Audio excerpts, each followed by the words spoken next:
Iceland. Iceland is my favorite place in the whole world, hands down. I didn't think I would love it that much, but it is just such a spectacular place to visit. Me and my friend Shirley just came back a few days ago. We were there from October 5th to October 11th, and as I was unpacking, I figured, you know, might as well record a packing list video that includes what I actually packed and what I wish I'd packed. Now, before we get started, if you're new to my channel, my name is Heather. I'm an entrepreneur, vlogger, and creator, and I make vlogs about my entrepreneurial journey. So if you like this video, please subscribe to my channel and hit that thumbs up button. Your packing list is going to vary largely on the time of year that you go. So like I said, we just came back. We went the first week of October, 7 to 11 degrees Celsius. It was very rainy. It was very, very, very windy. I'm talking 50-mile-per-hour winds. And also to give you an idea of what we were packing for, we had 6 full days there. We hiked a glacier, we explored a lava cave, we road tripped down the south coast, we saw a ton of waterfalls, and we partied in Reykjavik. Most of what I took with me I actually bought off of Amazon, so definitely check the video description down below for any links to product pages on Amazon.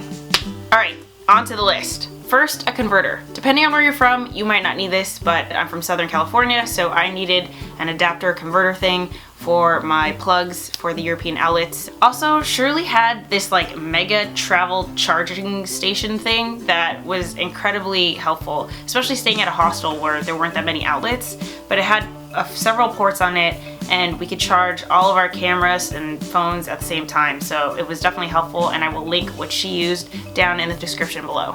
Next up, swim stuff.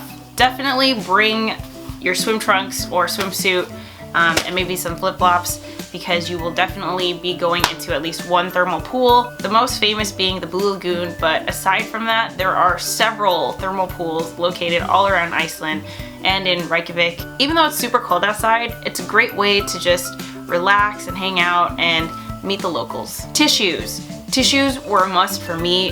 Whenever I'm in cold weather, my nose just runs. It's just runny like all the time. So I was always constantly grabbing tissues. I don't know, maybe you don't need it, but I brought tissues and I brought a lot of them. Hiking shoes. So these are the hiking shoes I brought. They're a pair of Merrells, which I loved. They were great, and I will link them in the description below. Shirley had a pair of Keens, which are very similar. Looking back though, I think I would have preferred a boot or a higher topped shoe, just because I think they would have kept me warmer, number one, and number two, I think they look cuter with what I was wearing, which was mostly leggings the whole time. I browsed for a pair on Amazon, and I will put the ones I wish I'd gotten in the description below. Alright, so backpack. This was the backpack I brought. This is my backpack from college, actually. I brought this pretty much everywhere I went, unless it was nighttime, then I used my purse. But I like this backpack because it has a bunch of compartments, and it's also pretty cushiony, which was super important to me. I had my DSLR in here with no case. Like I just put it in here. You probably don't want to do that, but I don't know, it's fine for me. Luckily, it wasn't raining too hard when we were out hiking and I had the backpack with me. I don't think that this is waterproof, so I'm not really sure what I would have done in that case, but didn't have to think about that, so there you go. Car stuff. So a road trip on Iceland is mandatory. You have to do it. It's just like one of the things that you have to do on Iceland. Bring a car charger for your phone, bring some music. Just keep in mind that you are probably going to be doing a road trip, and if you need anything for your ride, definitely bring it. Alright, cameras, camera chargers, and tripods. This is a must. Iceland is unlike any other place that you've been to, I promise. Everything is just so beautiful, and you are going to want to take a lot of photos and videos. I brought my Canon T3i, which is what I'm filming on right now. I also brought my Canon S110, which is what I vlogged with. I talk about my Joby GorillaPod tripod all the time. I love this thing. I can't really, actually, I can show you guys. This is what it looks like. That thing. The GorillaPod is great, especially in Iceland, because you're probably going to set your tripod on something that's uneven. It's probably going to be like a hill, grass, whatever. And so having a flexible tripod just really came in handy so much. And then also, it doesn't take up a lot of room and you can hook it on stuff. Like when we went glacier hiking, it really came in handy because you know, you don't want to be hiking on a glacier and taking photos. That's dangerous, right? So what I would do is I hooked my GorillaPod around this and I just like pointed it forward. It was kind of like a GoPro chest mount, I guess. And I will leave a link to the Amazon page in the description below. Make sure when you buy it, you also buy the ball head mount that comes with it. I don't know why they sell them separately, but you want the tripod and the ball head mount together. Your phone and your phone charger. There is Wi-Fi widely available throughout the country. It's pretty much in every restaurant and every place that you'll stay. Shirley has a T-Mobile plan though, and that really came in handy because it includes international data, which was great because we used her GPS to get around. So just something to keep in mind. Sunglasses, definitely a must. Guidebook. I mentioned this in a previous vlog. I buy a guidebook, a Lonely Planet guidebook specifically, to every place that I travel to. It's just like a collecting thing that I do. As you're driving around Iceland, everything that you see looks like an important landmark. There's a waterfall every 10 minutes, there's huge mountains, there's glaciers, there's everything. So when we didn't have service and we were just driving around, this really came in handy because it would tell us like, oh, this is what you're driving by, and you know, this is how it was formed, and this was what was here, and the history and stuff like that. Clothes. So, number one thing for clothes, avoid cotton. Why? Why do you avoid cotton? Avoid cotton clothes such as jeans, t-shirts, and socks. These lose insulation properties when wet and take hours to dry. So we can start from top to bottom.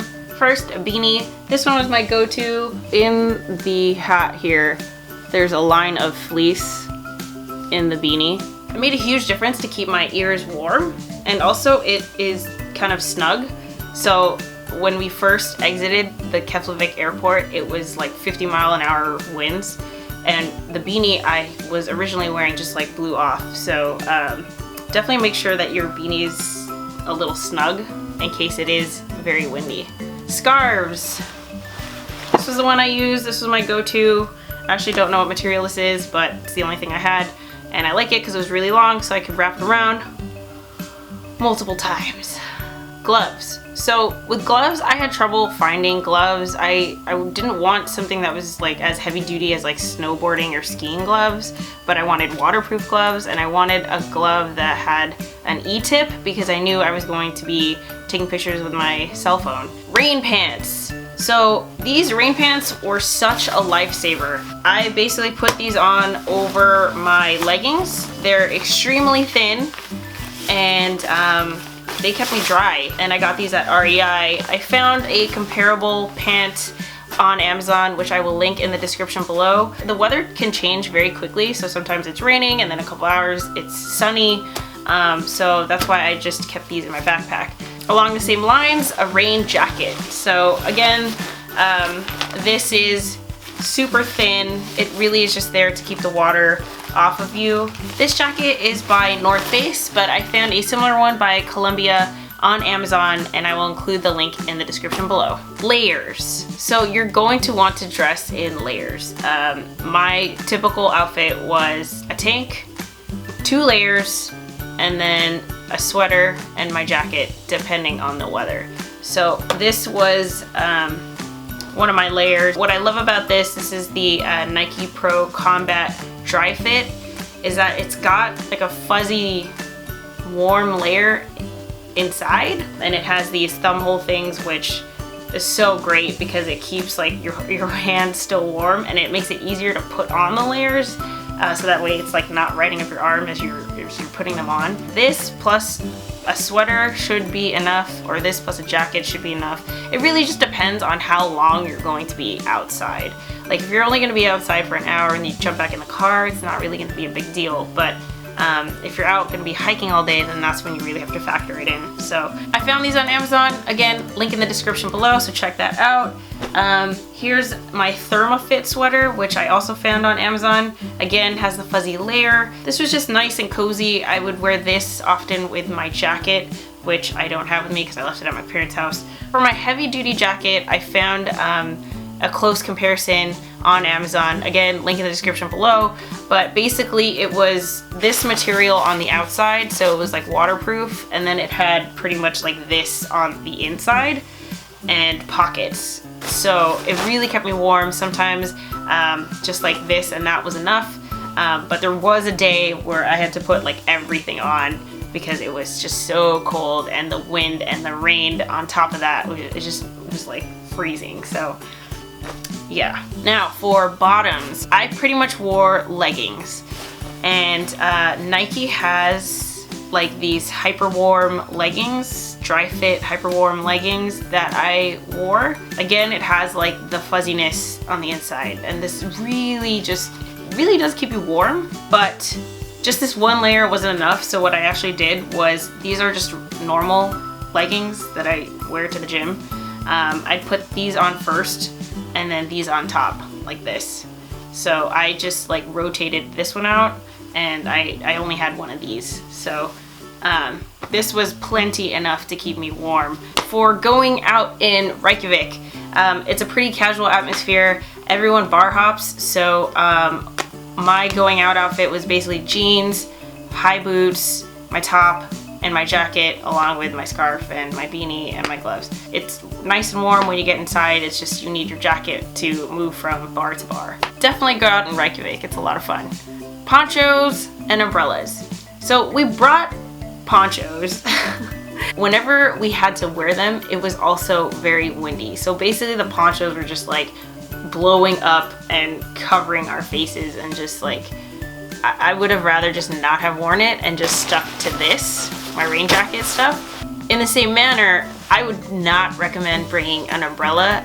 It's just so windy that like it wouldn't stay open. If you're using this video for your full packing list, don't forget the essentials like toiletries, makeup, underwear, PJs, shoes, whatever. Most of what you'll ever need, you can definitely find there. So if you forget something, no big deal. Especially if you're going to Reykjavik and say you need to buy a jacket or something, there will be plenty of options for you. It just might be really expensive. All right, so that wraps up my packing list for a trip to Iceland. I hope you guys found that helpful. Don't forget to check out the video description down below for links to the product pages on Amazon for all the stuff that I just talked about.